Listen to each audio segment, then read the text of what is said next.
Would you please help me welcome to the stage Steve Weston.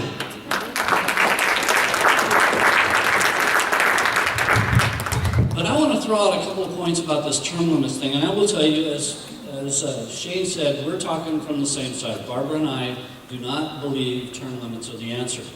She mentioned a bunch of people who also said, hey, don't go there. John Adams said, don't go there.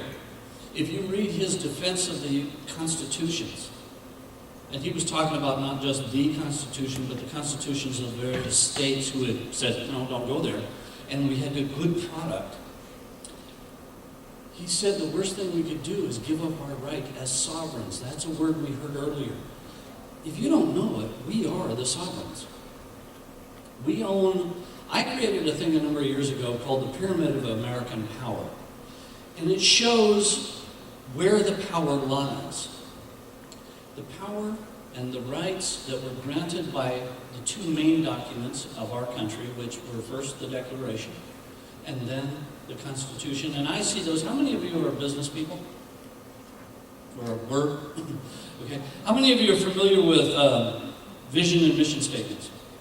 You know that? Okay, you've seen those? The vision statement of this country is the Declaration. It tells us what we need to grow into. It was written as a projected truth because a lot of what was written in it wasn't true at the time, if you remember that. But Jefferson and the others knew we had to move forward.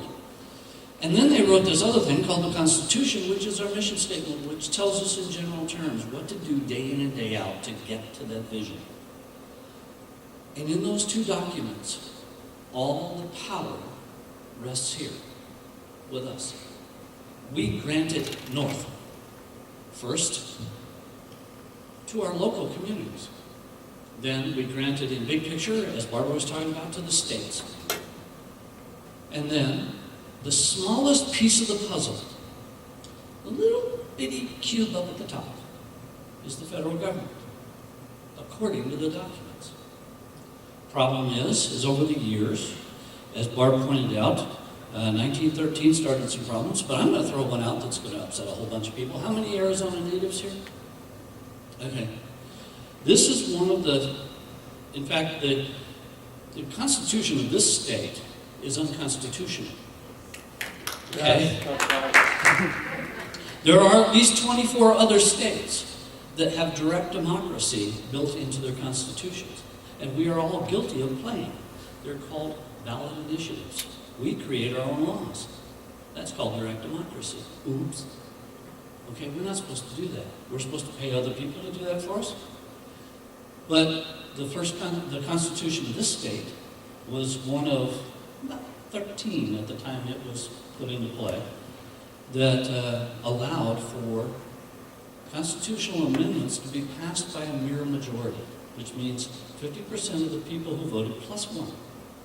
That's not what the framers talked about when you make a change to a constitution. The framers said it should not be for light and transient causes or purposes. It had to be major. Have you noticed that most of the stuff that we change our constitution for in this state are transient causes? Okay? The we the people, that phrase is where I want to focus.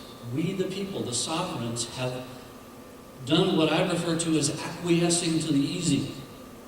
The term limits is an acquiescence to the easy thing. It is much easier, as Barb pointed out, to not read, to not study, to vote based on the letter behind the person's name.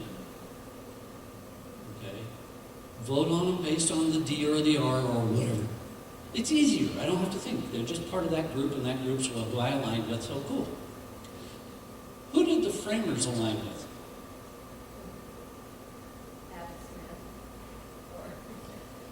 A lot of different people. Here's one of John Adams. Did Ben Franklin and, say, James Madison agree on everything? No. Did they vote on some things together? Did they vote against each other on other things? Hello, that's what we're supposed to be doing. We're supposed to do things as we the people, banding together with those we agree on, issue to issue, person to person, and then when not, go to the other folks that do. That's the way it's supposed to work. Term limits will limit that ability. John, now you mentioned a bunch of things. I'm going to mention a few documents. that you didn't mention that also talked about this thing. For example, the Declaration of Rights from 1765, when we wrote to England and said, stop taxing us without representation. The Declaration of Rights and Grievances from October of 1774, same thing. And then the Declaration of Independence. On all three of these documents, the writers pointed out to the King of England saying, hey, we have natural rights to represent ourselves and to give authority to those around us to represent us. And you're not letting us do that. We are the sovereigns. There is not a sovereign in our country. There's all of us. And that was very important, that the government derives its powers from us. Another thing that we are supposedly a republic now, because we have drifted away from it over the years. People have forgotten the definition. And I want to read it to you real quickly. It says, a state in which the supreme power rests in the body of citizens entitled to vote and is exercised by representatives chosen directly or indirectly by them. So we are supposed to choose. We are not supposed to give up that right. How many of you know what the definition of a Congress is? Anybody know what the definition of a Congress is? The opposite of progress.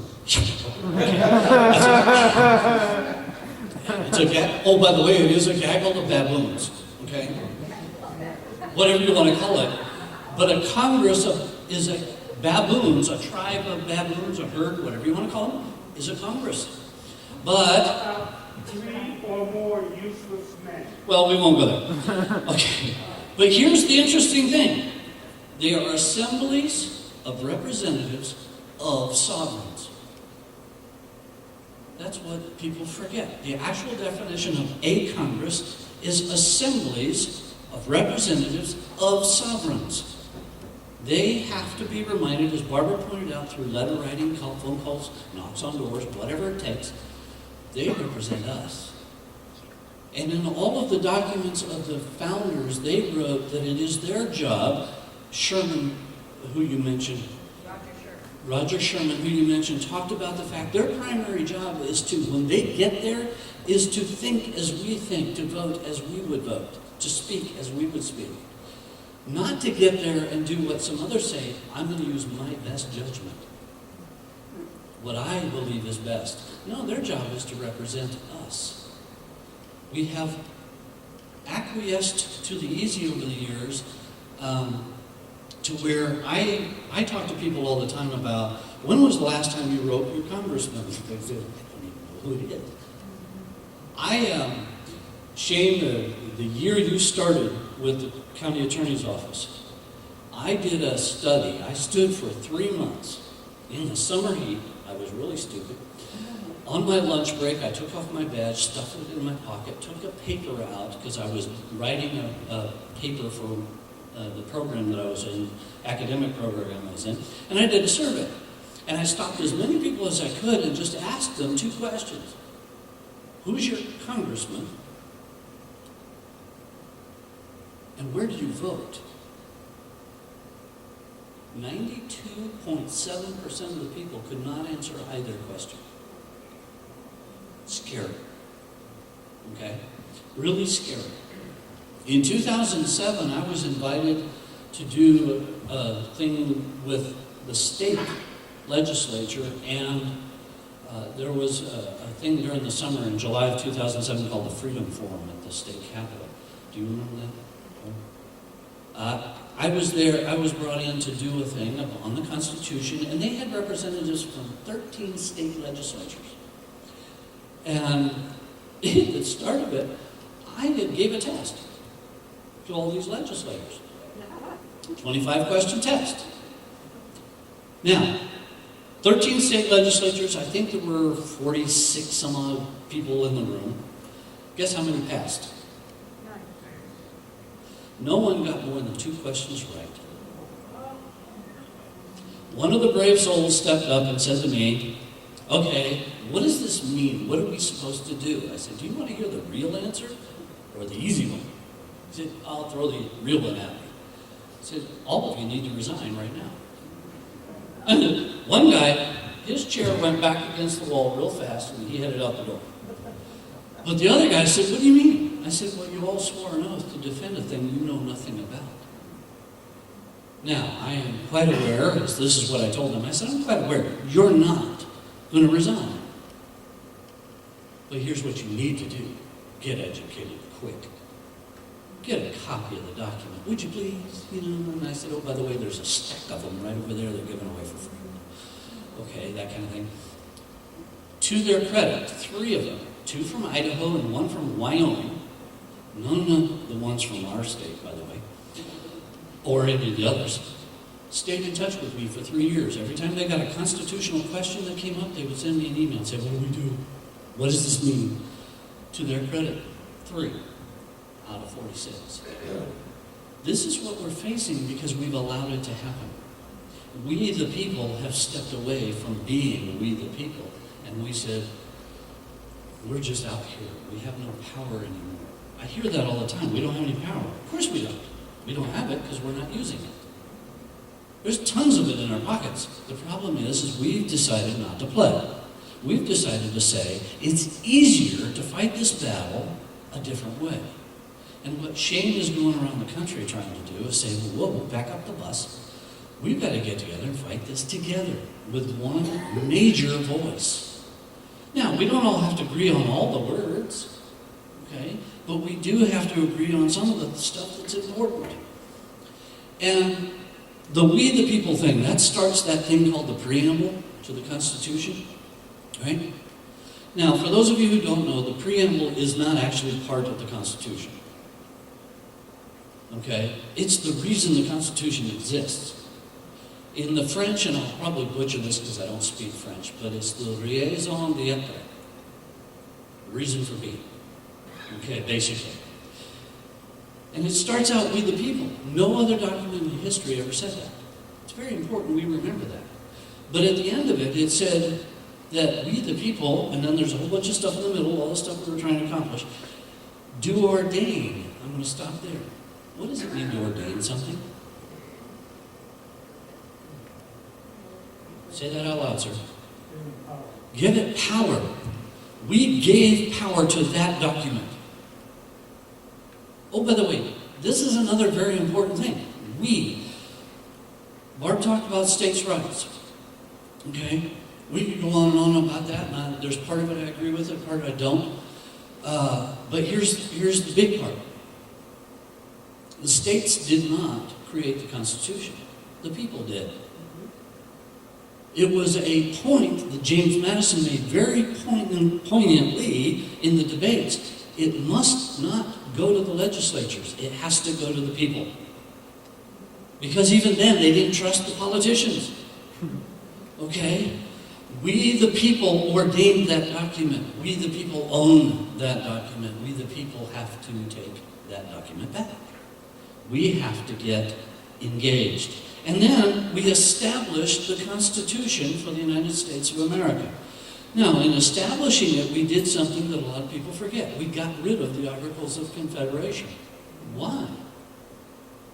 Because it wasn't working. All right? Because in the Articles of Confederation, any one state could say no. And if they said no, nothing happened. It didn't work very well. It wasn't functioning. So we had to do it better. Okay? Here's what I want to read. James Wilson said this in the convention at 1787. He said, the legislator ought to be the most exact transcript of the whole society. Not pieces, not the power, not the people with the money.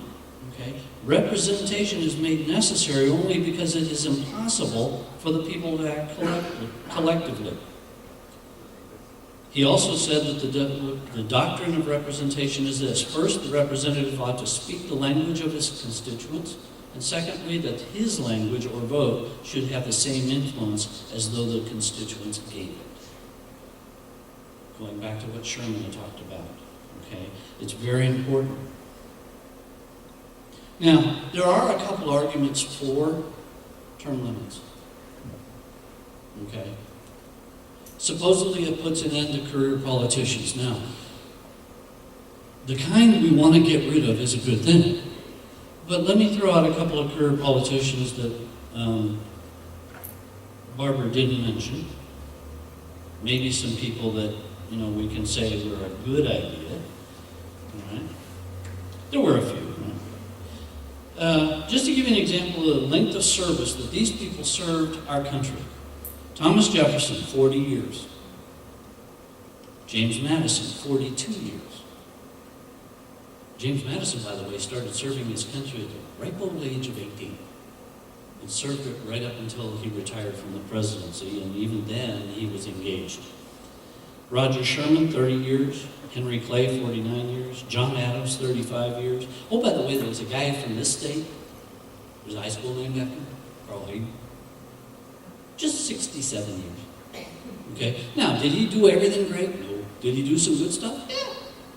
Problem is if we did term limits, and the list goes on and on and on, of all the people we would have had to gotten rid of. Okay? Supreme Court has already ruled against state-enforced term limits. In 1995, there was a case called, let me quote the case correctly, U.S. Term Limits Incorporated versus Thornton. And what this was is 22 states, and the two primary states in question were Arkansas and Washington. They had passed rules that said if you were an elected U.S. representative, you could only serve 6 years. Well, okay, yeah. And if you were a senator, 1 term. You're out. It went to court. Thornton went to court and said, whoa, back up the bus. The state can't do that. I'm a federal officer. And the Supreme Court agreed because the Constitution has the qualifications clause in Article 1, both for senators and congressmen. Okay? It says what the rules are. And guess what? There's no time involved. Because the framers understood if we send somebody good, they need to be there. If they send somebody bad, well, they need to go. Right? They need to go away. Read James Madison's Federalist 53 and Federalist 57. I strongly encourage you to do that. Okay? Presidential term limits. And now I know some people like them and some people don't, but you have to understand that the 22nd Amendment came about because of ultra-partisanship. If you have not heard this fact, this isn't a story, this is fact. The Republicans around the country went, ooh, we're never going to let a Democrat have that much power ever again. Do you know what happened the moment Dwight D. Eisenhower got elected? Yeah. They got together in a back room and said, wait a minute, what can we do to undo this? One of their wisest members said nothing because we'll look really stupid. Okay? But here's the problem. The framers didn't want term limits. Now, a lot of people point to George Washington and they say, well, hey, he stepped down. Do you know why George Washington stepped down? That's the popular story. The popular story is he did not want to be king. George Washington never wanted to be president. He answered the call. He was a soldier. He was asked to serve. He said, okay. There were 2 reasons why he stepped down. One, and it came to light later, he was dying. He was unhealthy. His body was decaying. He didn't think he could last another term. But there was another reason. As his term was coming to a close, his second term was coming to a close, our country was in huge turmoil. Because of, oh, by the way, alliances. Half of this country wanted to align with France during their war with the other guys named England. And what Washington decided he had to do is prove that our system could work. And that if he stepped down and we had a peaceful change of power, the Constitution was a good toy. It was a good toy. Had nothing to do with not wanting to be king. It had to do with 2 things. His health and the fact that he wanted to prove the system could work. But he never said 2 is enough. He just knew he had to do what he had to do when he did it. It's a different issue. And I'd like to throw a couple other things out about term limits. Think of these people. Think of your favorite president. I don't care who it is. Do you know if he wasn't shot, Lincoln probably would have been elected another time? He was a young man. He was already elected twice. If he had survived his second term, he might have gone on. John Kennedy might have gone on. Could you imagine what would have happened, say, for example, if Ronald Reagan was 43 when he got elected? Or any other president that you thought was good? I wrote an article once about this issue. And the article, and if you're interested in finding some of my points of view, I have a website. It's just one long word. It's WestonOnWashington.com. WestonOnWashington.com, and I have a bunch of, one of them up there is that there's no real freedom in the term limited mind. Okay? And that's one of the articles, and it talks about it, a story of Ronald Reagan running not for governor, but for the House of Representatives after term limits had been passed in the state of California. Now, they hadn't been. This was just a supposed story, a hypothetical story. But how would the people have felt if he had done a great job for 8 years and then all of a sudden they had to dump him? Or anybody else you can think of that you really appreciate? That's not the point. Don't dump the good ones. Get rid of the bad ones. We've got to get active. Okay? We've got to get active. Now, I just got this signal, so I'm going to close it out with a statement that I think is very important to hear. Term limits are easier, but citizenship in the United States was never meant to be easy. We have the most difficult society in the world. It takes people who care. If you don't care, vote for term limits. If you care, vote wisely. Thank you. Thank you.